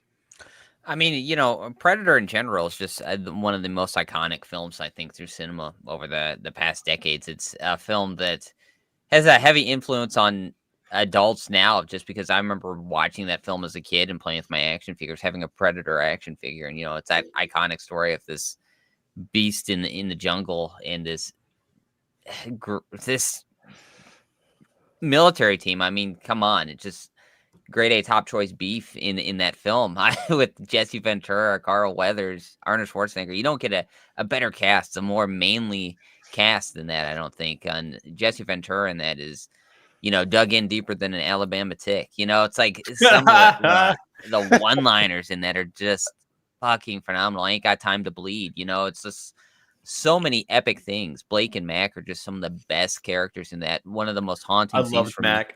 He's fantastic. The dry shaving is fantastic. He's singing to himself the whole time when he's pursuing the Yautja. It's just so many epic scenes in that. And it's like not having, the lore that is established years later with Dark Horse Comics and things like that. And just kind of, it's just this monster movie, but it is so epic. And one of the most haunting scenes as a kid is like when they recover Hopper's team and they're all just skinned alive. And it's like they're all just like dripping, and you see it on the leaves, and then they finally cut them down. That as a kid was just imagery that stuck with me, and it's so well done. And then the epic battle at the end, you just don't get a better buildup than Predator. And then going into Predator 2, taking notes from the Dark Horse comics, and it feels like a natural progression, but so different from that first film. Danny Glover is just such a great character. He does feel like Murtaugh from Lethal Weapon. I think that's what I love about that film is like, where it's like, I'm too old for this. I'm on retirement. You get those parallels that are drawn to that character. And now he's up against this unimaginable beast in the city. And I think that's so great. Plus we get, King Willie and just kind of the inner war that's going on in the city there, the drug war. I think that's a lot of fun. That's a lot of extra texture that makes that film have so much personality. And Dylan and I talked when we did the podcast on that one. It's like, they talk about the heat, it being so hot in LA at the time, and everyone's just sweating. Everyone's sweaty in that film.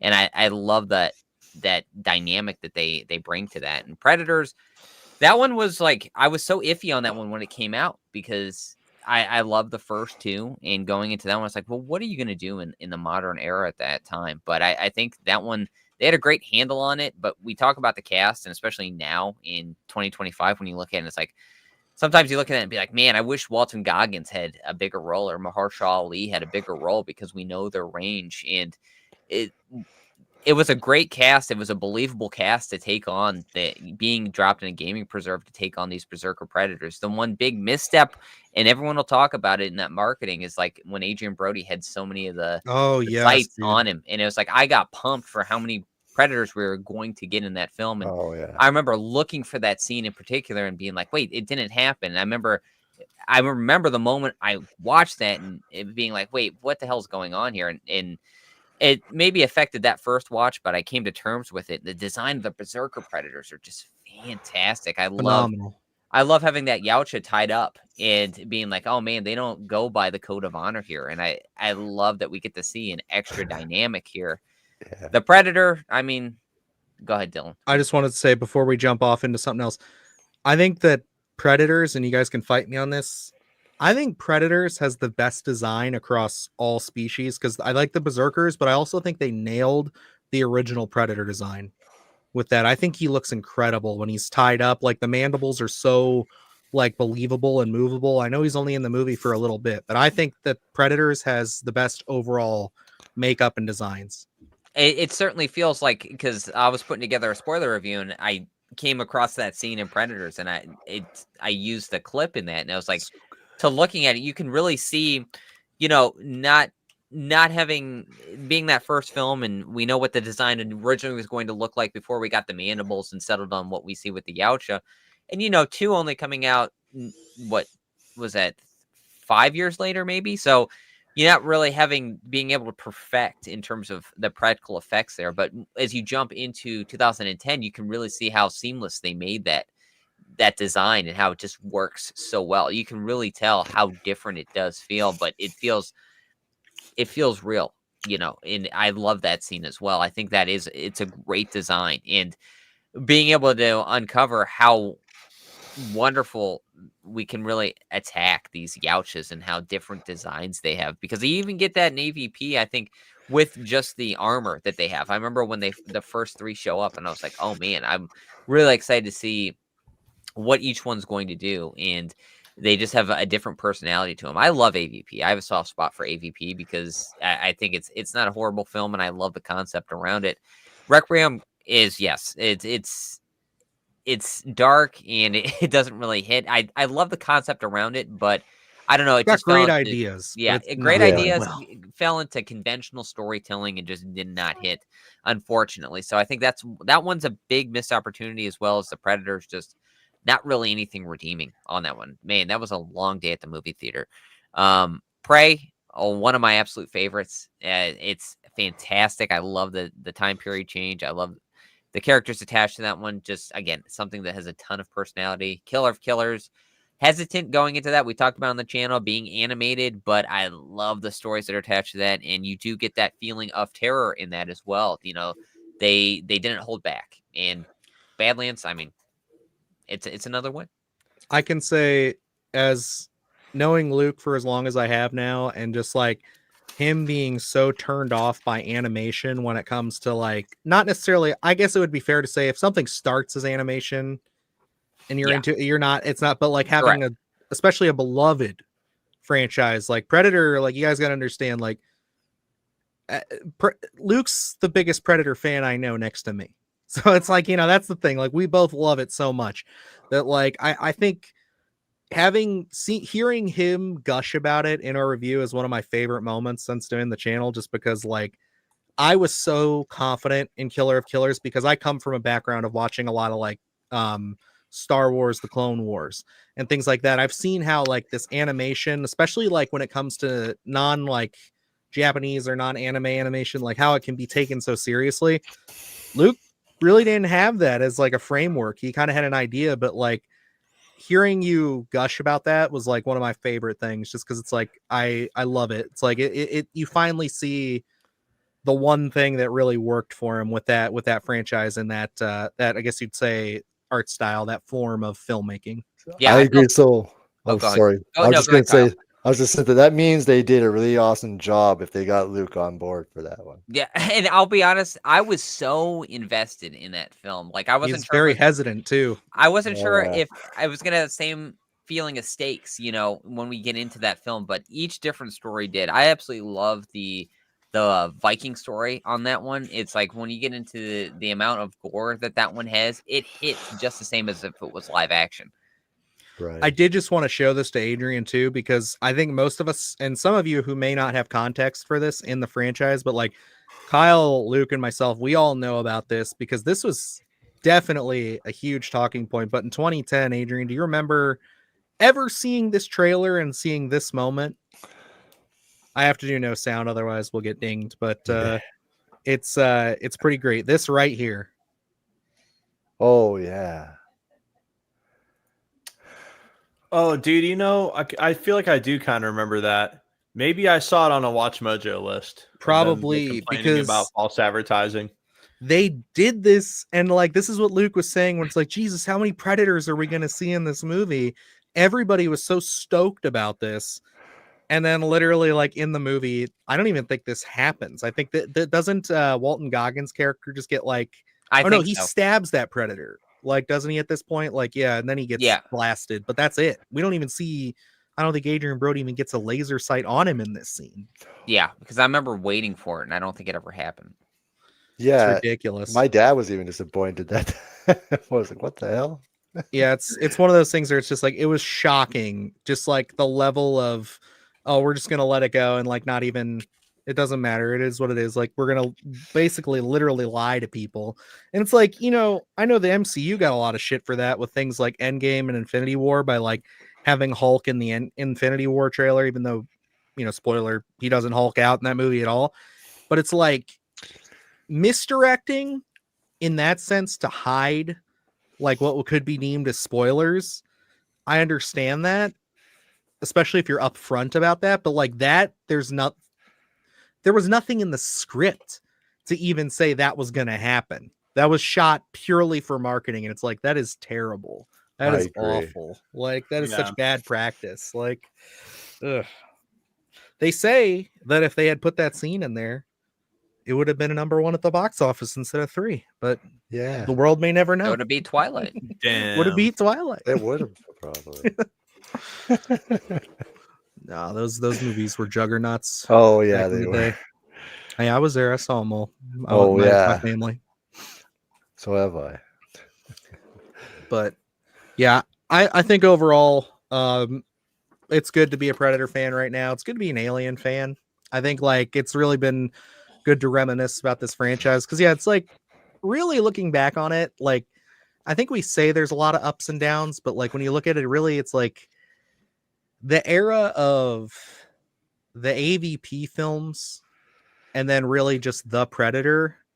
Those are really your only kind of misses and mixes. Because I think overall, if you just look at it, like if you take the Predator out of it, the rest of the movies are good.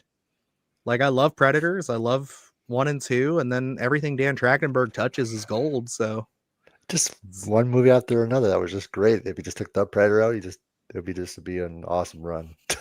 Exactly. So it's like I think like this franchise gets a lot of guff saying, "Oh, it's coming back from the dead," but it's like I don't know. I just feel like it's a franchise that I feel like 20th Century Fox just like constantly wanted to hit the brakes on.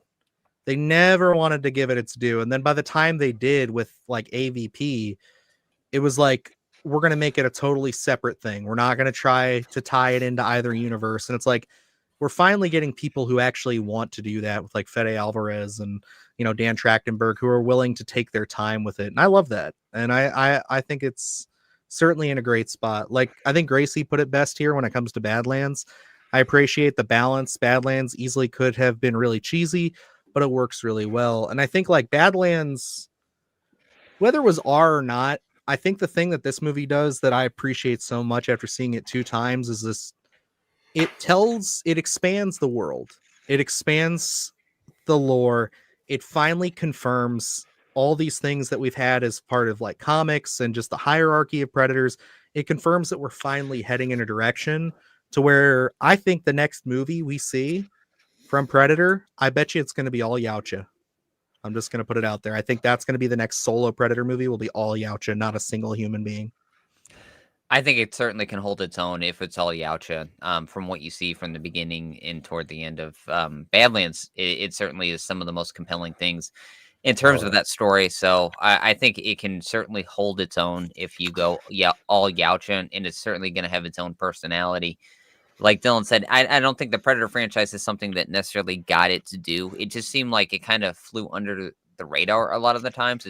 Maybe it's because Arnold's in that first one. He had such a big career, and it was kind of like, if you're not going to get Arnold back for a Predator film, there's just no point in doing it, because it's like, you do it with Predator 2, it's dormant for a while. AVP felt like it was like, okay, we did Freddy versus Jason. There aren't many uh, properties out there that can have that kind of crossover. So what's something a studio can do?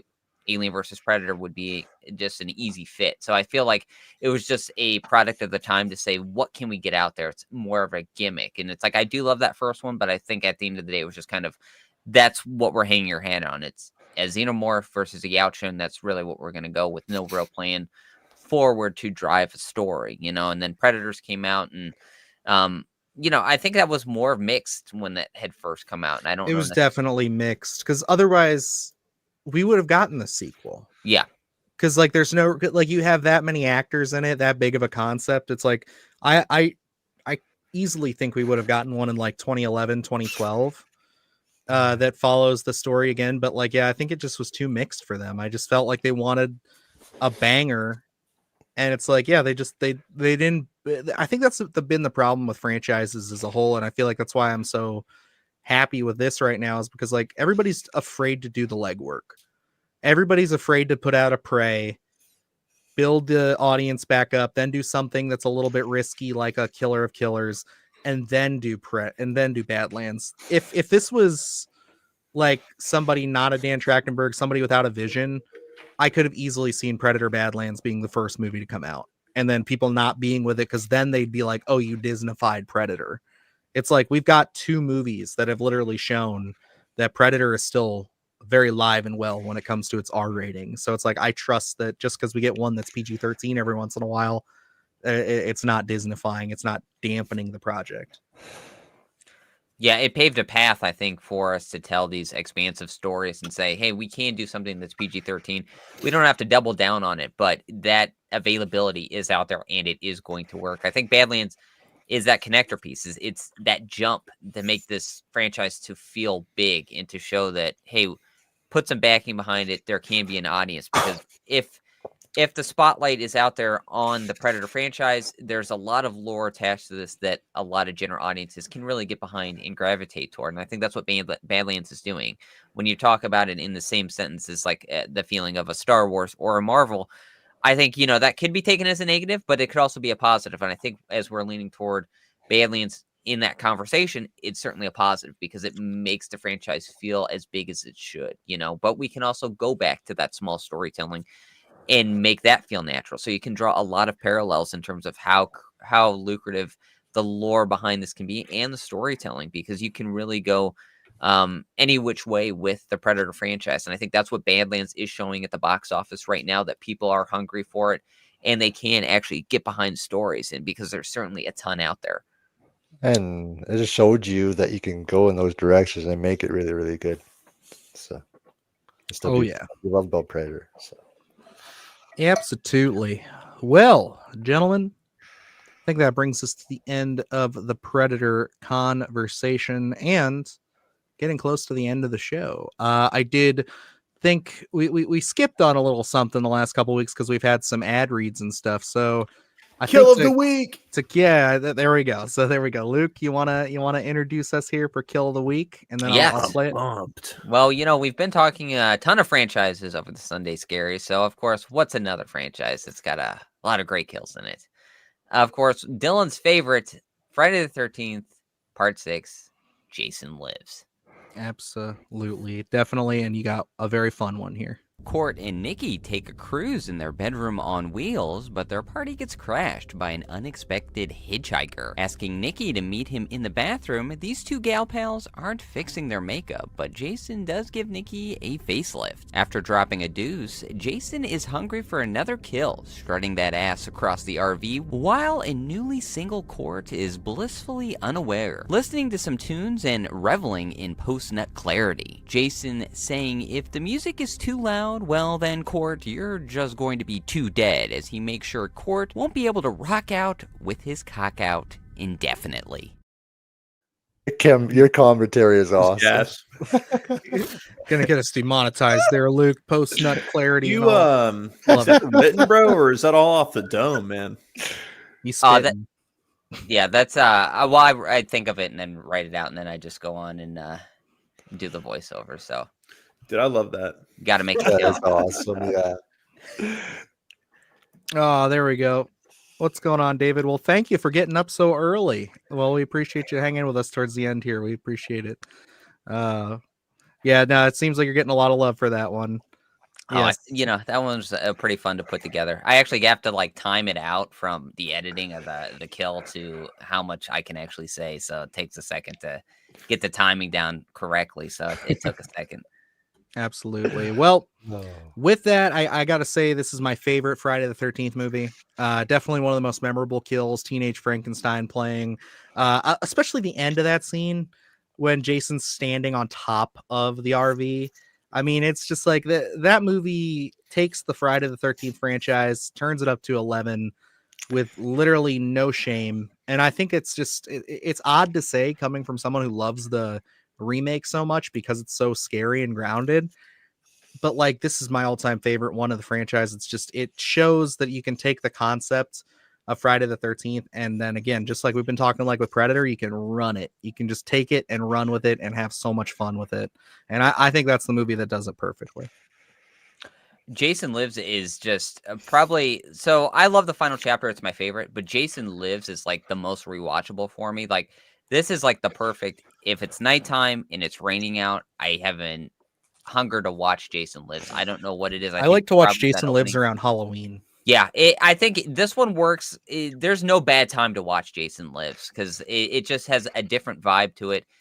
And when we kind of get into, I think this is a perfect injection of comedy because there's some comedy elements in here, but it doesn't, for me, feel too heavy that it's like, oh, this is now a horror comedy. I love that we still stay true to the roots, but we've progressed the story, make it have its own vibe that sets it apart from the rest of the franchise. And I don't think any other installment captured it the way Jason Lives is able to. And I love what Tom McLaughlin did with it. You know, the whole opening when he tries to bring back it's like the Frankenstein style, hitting the pole and it brings him back and he rips what's his name's heart out and stuff and puts on the magic of the James Bond theme. And the only actually one of the first movies that don't have no nudity at all in this movie, really. So, and it still has phenomenal krill. CJ Graham as Jason's is incredible. And this first time you actually could see have kids at the camp was quite something too, how they pulled that off. And then of course I think my favorite kill of the movie is though when he breaks the sheriff's back because how they pulled it off. One guy in the hole and the other guy staying up and just looks like he's got his neck back snapped the way they shot that. Yeah, and then of course Man Behind the Mask song is perfect for this song, and it's just incredible. Everything, there's so amazing stuff in Jason Lives. So. It's like the first one that like really, I guess you'd say Hollywoodizes Jason in a sense, where it's like he's just going full-blown superpower mode. Like he's a zombie, he's back from the dead, he's got all this strength and everything. And I love the self-awareness of it too. Because like Luke said, it's like that balance of horror and comedy. There's also balance of self-aware where it's like Scream goes hard with its meta-ness, but that first film still strikes a really good balance with it as the sequels go harder and harder each time. This to me is like, I love the fourth wall breaking. I love the meta-ness of it. Like when Jason kills a guy, rips his arm off and he's holding the machete with the arm. And it's like, he's almost like, damn. It's a great. Didn't know I had it in me. You know what I mean? Like you say, I didn't know I could do it. So it's like, it's nice. I like it. Tom Matthews as Tommy Jarvis is awesome too. Especially Oh, he's great casting. He's fighting him, fantastic. fight him at the water at the end. Come on, Megahead. Come on, you pussy. Mhm. Yeah. It's definitely it's one of the best. It's my personal favorite. But again, I think like just like 4, you have the most iconic moments in this. Like 4 has so many things that we love when it's like splitting the face open. Just in general, it's probably the most well-oiled machine of a Friday the 13th movie you have with the final chapter. But like you also for this one you have the new look with the hockey mask, but then also you get 2 really big moments where Jason is the iconic him being at the bottom of the lake with the chain. And then also he gets the cut in the mask on the bottom, which we haven't seen since 3 when he got the slice here. And that's what reveals his jaw in 7 and then gives us that iconic look. So it's like 6 is probably just as important as 4, which is probably why those are my 2 favorites. Like I think love, there's most consequences in both. oh yeah, 4 is my number 1 favorite as well, but Jason is my second. They're both back and Interchangeable. forth. It's like Yeah, depending on the day. It's like 1A, Yeah. 1B, really. I could get that. I think overall I tend to side with 6 a little bit more, but like it's like picking between your children when it comes to the Friday the 13th movies with those 2. It's like I love these both so much for different reasons. Oh yeah. Oh yeah. But I guess we'll pay our respects here for a brief moment of silence for the lovely pairing.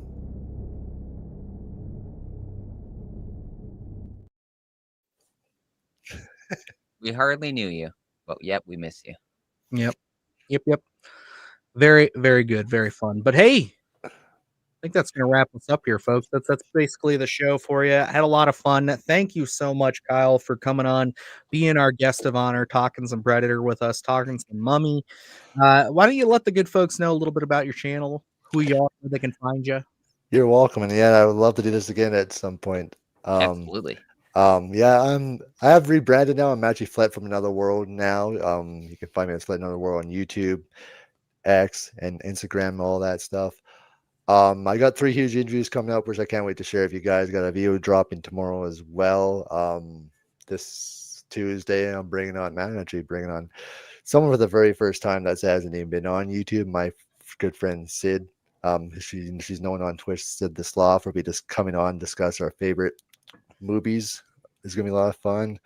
And then I think at some point, me and Megan from Meg's Movies will be doing either our top 10 animated moments or our top 10 animated movies. So that's gonna be a blast. And there's a lot of other stuff coming for the channel, which I can't wait to share with you guys. That's going in November and December. So thanks for having me.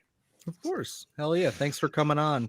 It's always good. And that is not a controversial opinion, David. I will say the remake is the movie that got me into slasher movies. We're very remake friendly on this channel. So, and Erica is right. I'm not that far from 1,000. There you go. Yes, absolutely. So if you haven't subscribed to Kyle's channel, please do so. He's really getting close to 1,000 there. Once you hit that number, it's kind of the start of where the real work begins when it comes to YouTube. Unfortunately, that's where everything starts to open up a little bit. But I mean, he's putting in the work. He's doing his best every single week, putting out lives. I mean, he's the most consistent, I would say, next to probably our buddy Jake when it comes to the live streams. Kyle always has things on the dock ready to go. If you look at his channel, he will always be going live at least a couple times a week. So lots of fun stuff there. I guess we should also say there, Luke, that we will not be having an episode next week, guys. I'm sorry. I hate to do this to you, but we will not be there because I'll be over at Adrian's house. So like my family and I are going down there for our anniversary weekend. Just wanted to hang out with them and spend the weekend there. We're actually I have to talk to Erica. This will be a surprise for her, but we were considering doing the next live stream or watch along at that point. So we might do that while we're down there because that can be managed and that can be done.